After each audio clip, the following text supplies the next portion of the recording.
So, what do you think about your meticulous network now, Zaki? How did you say it? It's only natural for a traveling mercenary like me to be out of the loop. I'm guessing your informant told you that I'm just an incompetent merc with no real fighting skills, correct?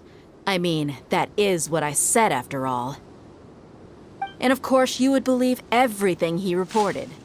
The only thing you know about me is that I'm a mercenary, but you've never seen me in action. Even though you heard we went to handle monsters together, you believed that Candace was the only one doing all the real fighting. That so-called Flame Main is just a fraud. She admitted it herself. She just uses her connections to gain the trust of others. That's what you thought, right? Ugh. You lied in the village because you figured that we'd have people watching you. And you were stupid enough to fall for it. I figured as much the first time we drank together. You all thought you were so smart. Pathetic. Okay, that should be all of them. Whoa! So you've been planning this since we were in Aru Village? No task can be done without preparation. I just happened to notice a couple suspicious-looking people while you were out investigating. Oh, but instead of catching them right away, you let them report back. Those two who were snooping around were just a couple small fries. If we want to get the real catch, we have to be patient and give it some time. Oh, you mean the funny name she mentioned back in Uncle Ampu's house? The wide-eyed butcher, scar-riddled bandit, Paimon can't remember them all. That's just a bunch of drunk talk. Edgar and Delavar like to talk themselves up when they're drinking. Edgar, the wide-eyed butcher, and Delavar, the scar-riddled bandit, are the nicknames they came up with for themselves. Alcohol has a way of making people share what they really think.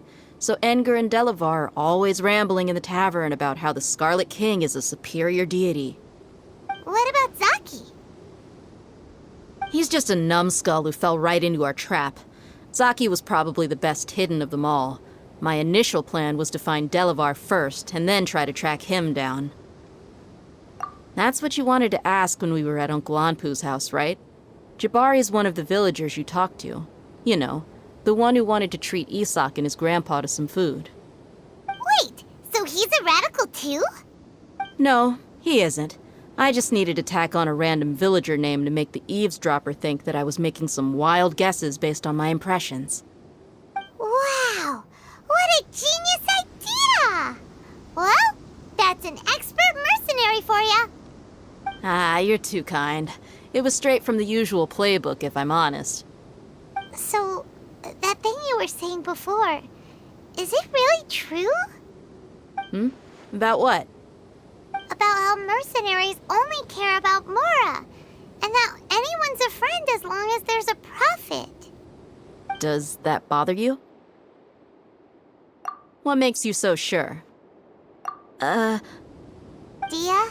do you dislike the Dendro Archon like the other desert folk? You two are pretty sharp. No, I don't have anything against the Dendro Archon. I've heard a lot of nice things about the Lesser Lord from Dunyarzad. I can understand her devotion and gratitude. Dunyarzad's just an ordinary person.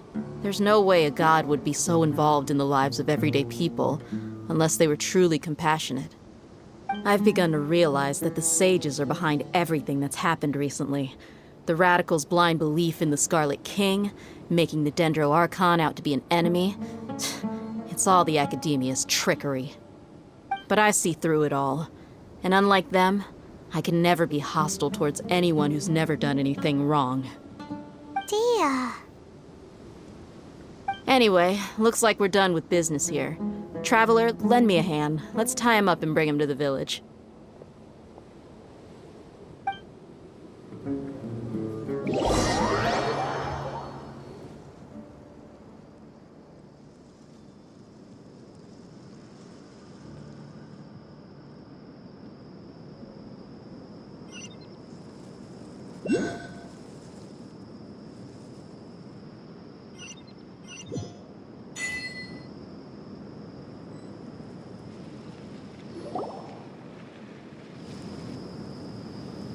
This should be all of them. I'll let you take it from here.